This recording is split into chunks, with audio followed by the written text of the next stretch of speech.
అందరికీ నమస్కారం.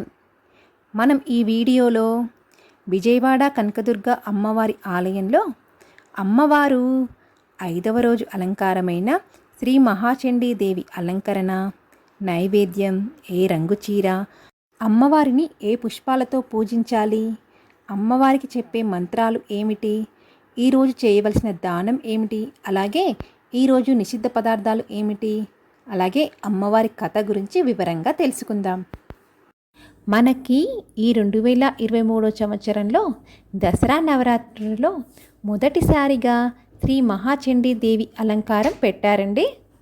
ఈ 2023 సంవత్సరం దసరా నవరాత్రులలో విజయవాడ కనకదుర్గ అమ్మవారి ఆలయంలో 5వ అలంకారం శ్రీ మహాచండీదేవి అలంకారంలో మనకి దర్శనమిస్తారండి. అదే శ్రీశైలంలో భ్రమరాంబిక అమ్మవారు 5వ అలంకారం స్కందమాత అలంకారంలో దర్శనమిస్తారు. అమ్మవారి వాహనం శేషవాహనం.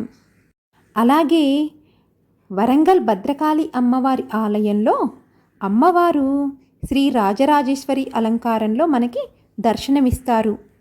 మనం ఈ నవరాత్రులలో విజయవాడ కనకదుర్గ అమ్మవారి ఆలయంలో అలంకారంలోని అమ్మవారిని పూజిస్తున్నాము కనుక 5వ రోజు అమ్మవారి అలంకారం శ్రీ మహాచండీదేవి కనుక మనం మహాచండీదేవి అలంకారంలోని అమ్మవారిని పూజ అనేది చేసుకోవాలి. ముందుగా మనం ఏ పూజ చేసినా వినాయకుడిని పూజించిన తర్వాతనే పూజ చేస్తాము కనుక ముందుగా వినాయకునికి పూజ చేసిన తర్వాత అమ్మవారిని పూజ చేసుకోవాలి.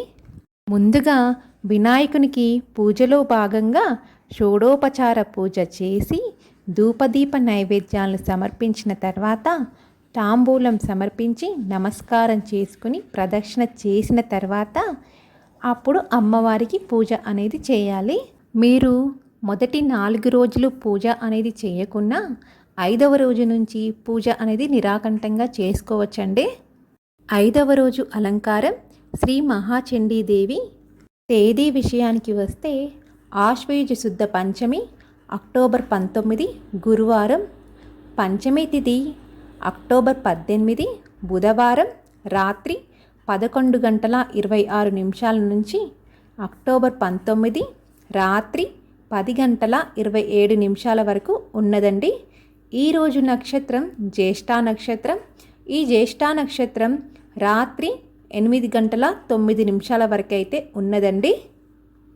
రోజున అమ్మవారికి నివేదించవలసిన నైవేద్యాలు పులిహోర, బెల్లం పరమాన్నం, వడపప్పు, చలిమిడి.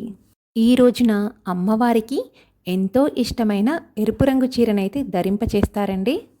ఈ రోజున అమ్మవారిని పఠించవలసిన సూత్రాలు శ్రీ మహాచండీ సూత్రం లేదా శ్రీ మంగళ చండికా సూత్రం, చండీ అష్టోత్తరాన్ని ఈ రోజున పఠించవలసి ఉంటుంది. ఈ రోజున అమ్మవారిని జపించవలసిన మంత్రం ఓం హ్రైం హ్రీం క్లీం చాముండై విచ్చే అనే మంత్రాన్ని ఈ రోజున జపించవలసి ఉంటుంది. లేదా ఓం హ్రీం శ్రీం క్లీం మహాచండికాయే నమః అనే మంత్రాన్ని జపించవలసి ఉంటుంది. ఈ రోజున నిషిద్ధం. ఈ రోజున ఏకభుక్తం ఉంటే మంచిదండి. ఈ రోజున చేయవలసిన దానం. ఈ రోజున సద్బ్రాహ్మణులకి స్వయంపాకం లేదా దక్షిణతో కూడిన తాంబూలం ఇవ్వడం చాలా మంచిదండి. శ్రీ మహాచండీదేవి కాళీదేవిని పోలి ఉంటుంది. ఒక్కోసారి ఆమె దయగల రూపంలో, మరి ఒక్కోసారి ఉగ్ర రూపంలో దర్శనమిస్తుంది.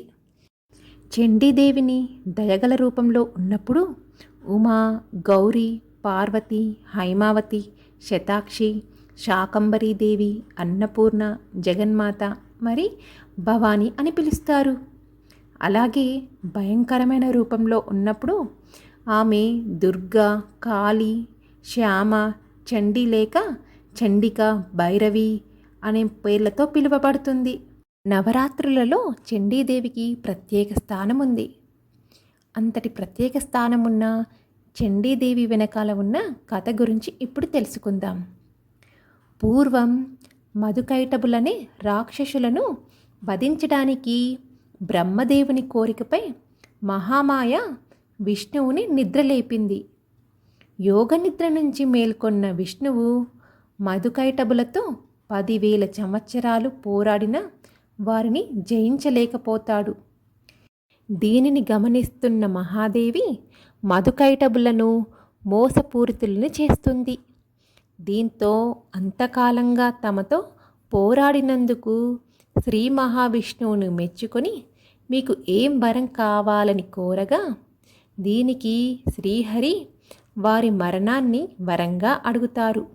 తమకు ఇక మరణం తప్పదని నిర్ణయించుకున్న ఇరువురు తమను నీరు లేని చోట సంహరించమని అంటారు. అనంతరం శ్రీ మహావిష్ణువు వారిని పైకెత్తి భూ అంతరాలంలో సంహరిస్తుండగా మహామాయ 10 తలలు 10 కాళ్ళు నల్లని రూపుతో మహాకాళిగా ఆవిర్భవించి సహాయపడుతుంది. అనంతరం సింహవాహినిగా మహిషాసురుని మహామాయ సరస్వతీ రూపిణిగా శుంభ నిశుంభులను వధించింది. చండాముండలను సంహరించి చాముండి అనే పేరు తెచ్చుకుంది. ఎంతటి శత్రువునైనా సునాయాసంగా చంపేసే చండీమాత పూజను తప్పకుండా చేయండి. ఈ రోజున అమ్మవారికి షోడోపచారాల పూజ చేసిన తర్వాత సాయంత్రం మీకు కుదిరితే తప్పకుండా ఒకసారి ఆలయంలోని అమ్మవారిని దర్శించుకొని కుంకుమార్చన చేయించుకోండి. ఈ రోజున చండీమాతను పూజించడం వలన వచ్చే పూజా ఫలితం ధైర్యం, విజయం సిద్ధిస్తుంది. సృష్టి జరగడానికి, అది వృద్ధి చెందడానికి, తిరిగి లయం కావడానికి అవసరమైన శక్తి అంతా ఆమెలోనే ఉంది. ఆమె ఆదిశక్తి, పరాశక్తి, జ్ఞానశక్తి, ఇచ్ఛాశక్తి, క్రియాశక్తి, కుండలిని శక్తి. అందుకే చండీమాతకి అంత ప్రాధాన్యం. లోకరక్షకులైన అమ్మవారి స్వరూపాల్లో చండీ ఒకటి. లోక కళ్యాణం కోసం, విశేష కార్యసిద్ధి కోసం, సకల చరాచర జగత్తు సృష్టికి, స్థితికి, లయకు మూల కారణమైన జగన్మాతను ఆరాధించడం అనాదిగా వస్తోంది. ఆదితత్వాన్ని నేత్రమూర్తిగా భావింపచేసే ప్రకృతి ఉపాసనే శ్రీవిద్య. లలితా పారాయణం, చండీ పారాయణం అని 2 రకాలు. బ్రహ్మాండ పురాణం, దేవీ భాగవతం లలితాదేవి మహిమలను చెబితే, మార్కండేయ పురాణం చండీ మహాత్మ్యాన్ని చెబుతుంది. ఈరోజు మనం ఈ వీడియోలో తెలుసుకున్నాం కదా, విజయవాడ కనకదుర్గ అమ్మవారి అలంకారంలో 5వ అలంకారమైన చండీదేవి గురించి, చండీదేవి అలంకరణ, నైవేద్యం, ఏ రంగు చీర, మంత్రాలు, అమ్మవారి కథ గురించి మళ్ళీ ఒక మంచి వీడియోలో మళ్ళీ కలుసుకుందాం. Thank you for watching.